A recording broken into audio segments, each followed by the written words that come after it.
Making video games is a dream come true for most developers, but as we've seen it, it can also be a daunting journey filled with new challenges and surprises. Not everyone makes it to the finish line, and some don't even make it to the starting line. In this video, we're going to look at reasons why people quit or not even start their game development projects. We are Ask Game Dev, and these are the top 10 worst reasons to quit your game dev dreams. Welcome back. If you're new to Ask Game Dev, we make videos to help you learn about the gaming industry so that you can elevate your games and inspire others. If you're on a game dev journey yourself, consider subscribing. We'd love to help you along the way. And if you'd like to continue the conversation, join our Discord server. Check out the description for an invite link. Number 10. I don't have the money for it. Being a game developer is too expensive. Why is this a bad reason? Nowadays, because of so many open source projects, it's arguably never been more affordable in the history of game development to be a game developer. There are a number of free game engines out there, like Corona and Cocos 2DX. Unity has a personal license that's free for any dev with revenues under $100K. And for an open source 2D and 3D engine, try a community favorite, Godot. For art, you're spoiled with options. There's GIMP, the free Photoshop alternative, Krita, an open-source painting tool, Inkscape, a free vector graphics editor, and of course, Blender, the beloved 3D suite. Number 9. I don't have anybody to work with. We understand this. It's sometimes hard to keep motivated on a project while working alone. So why is this a bad reason? The answer is because you don't have to stay alone. Just remember, the game development community is huge, and there will always be people just like you looking for a group to work with. Here are just a few places to meet fellow game devs looking to partner up. CrowdForge. CrowdForge has a section on their site dedicated to game jams. On each jam's page, you'll be able to see each team's discipline composition and find out what roles they still need to fill. Either create and recruit your own team or join one that's looking for your skill. r/Game Dev Classifieds. Reddit's Game Dev Classifieds is still a very active subreddit with over 40,000 members. And finally, the many game dev Discord servers out there that provide a platform for people to form game dev teams, like Ask Game Dev's Discord server. All of that said, if you really are a lone wolf, there are plenty of solo devs that have seen success taking the road less traveled. Check out this playlist for some of the best solo dev success stories. Number 8. I'm too young. We see this one a lot, and every now and then we get someone asking, am I too young to make games? Why is this a bad reason? Well, first, let's clear up one thing right now. You're never too young to start your game dev journey. If you're old enough to be interested in game development, then you're old enough to make your first game. If you're interested in coding, there are a number of accessible coding courses designed for people of all ages. Code.org is a nonprofit dedicated to expanding access to computer science in schools. They also have online courses designed for grades K through 5, 6 through 12, and beyond. If you'd like to try your hand at design, there's BAFTA's Young Game Designers Initiative. It's a yearly competition where young designers create, develop, and present their new game ideas to the world. Aspiring game designers aged 10 to 18 can compete to win the YGD Game Concept Award or the YGD Game Making Award. For more info, check out BAFTA's website. Number 7.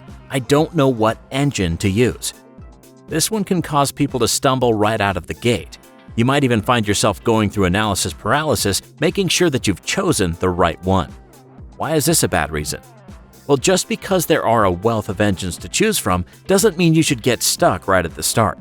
To simplify things, here are some questions to ask yourself when choosing an engine. 1. Is this engine suitable for the type of game that I'd like to make? Are there any comparisons? 2. Do I have the knowledge to use this engine? If not, can I learn from the documentation or books? Are there enough tutorials for this engine that feature the type of game I want to make? Number 3. Do I have the hardware to support this engine? Number 4. Does this engine support the platform that I want to release on? Number 5. Am I okay with this engine's license and/or fees? For more on game engines and the type of games you can make on each, check out this playlist of game engine showcases. Number 6. I didn't go to a game design school. Some people think that you need to attend a game school before you can start making games, and that's a misconception. Why is this a bad reason? First, we should say that going to school is never a bad idea. We don't want to dissuade you from going to a game design school. At the same time, not going to one should definitely not stop you from trying to make games. In regards to game schools, though, here's what one of our favorite indie game developers, Derek Yu of Spelunky, UFO 50, and Spelunky 2, has to say. The most important thing to know about video game development and schooling is that no one, whether it's an indie studio or a big company, cares about degrees. How could it when some of its most prominent members are dropouts or never-beens? John Carmack, Cliff Bleszinski, Jonathan Blow, and Team Meat are all prominent members of this club. You can read more of his tips on Gamasutra. We'll leave a link to the blog post in the description. If you'd like to learn about game design on your own, here are some books we recommend on design. The Laws of Simplicity by John Maeda. Level Up, The Guide to Great Video Game Design by Scott Rogers. The Art of Game Design, A Book of Lenses by Jesse Schell. A Theory of Fun for Game Design by Raf Koster. Number 5. I Can't Make Art. Creating art is tough, and some of the best, highest-selling indie games out there have amazing art. Cuphead! So we can really sympathize with this one. So why is this a bad reason? Well, if you really can't make art, there are at least 3 things you can do. Number 1. Learn. There are so many great artists out there sharing their techniques. Our video on the best YouTube channels to learn about game art was just the tip of the iceberg. 2. Use simple shapes. Not all games need super complex art. We've seen games that take a minimalist approach become critically and commercially successful. Number 3. Source your art. If art is a roadblock for you, try buying an asset pack or even commissioning your artwork. For more on this topic, check out our video on how to source art for your games. Number 4. My game idea won't make any money. Some people think their idea is too niche to garner any sort of attention or success. Why is this a bad reason? Well, we'd caution setting high financial expectations. In most cases, trying to make a lot of money, especially with your first game, is not a realistic or probable goal. As we've seen, making an indie game does not guarantee you any money at all. In fact, many developers have lost a substantial amount of money. With your first game, your goal should likely be to ship and to better yourself for your next effort. If you can ship a game and learn from it, that's already a huge accomplishment. Number 3. I don't know where to learn about game dev. Why is this a bad reason? This is a bad reason because we live in the age of learning. You can learn coding for free on sites like Khan Academy or Code Academy. You can also find full game dev courses for various engines on sites like Udemy. And lastly, you can learn a lot of what you need to know for free on YouTube. Some channels we'd recommend learning game dev from are Brackeys and Blackthorn Prod.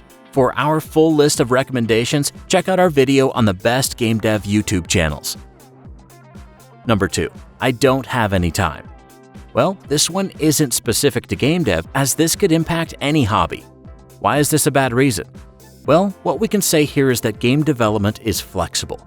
You can find pockets of time and work in small bits or learn in small chunks. Matt Ricks of the award-winning game Trainyard created game ideas and prototyped them on his netbook all during his commutes to and from work. It's also common for indie developers to work on their titles part-time on evenings and weekends before ramping up and releasing their title. We saw that in last week's community member game of the week, Mustache Amigos. Also, Daniel Mullins, creator of Pony Island and The Hex, had a full-time job for most of Pony Island's development. And finally, the number 1 worst reason to give up on your game development dreams: I can't code. Some people think that if they can't code, then they have no place in game development.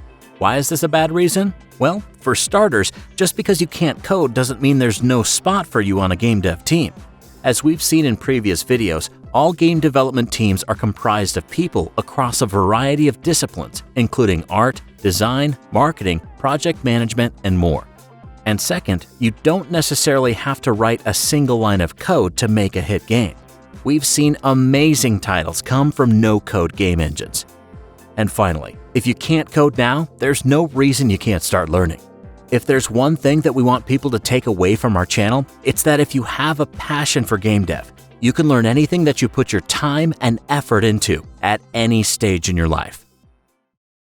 For more Ask Game Dev on how to plan a development project, check out this recent video, or alternatively, watch this video on the most sought-after game dev roles.